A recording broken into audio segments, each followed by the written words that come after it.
القارعة ما القارعة وما أدراك ما القارعة يوم يكون الناس كالفراش المبثوث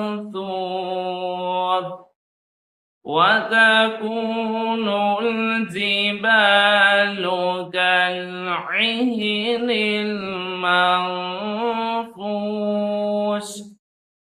فأما من ثقلت موازينه فهو في عيشة راضية وأما من خفت موازينه فأمه هاوية وما أدراك ما هي نار حامية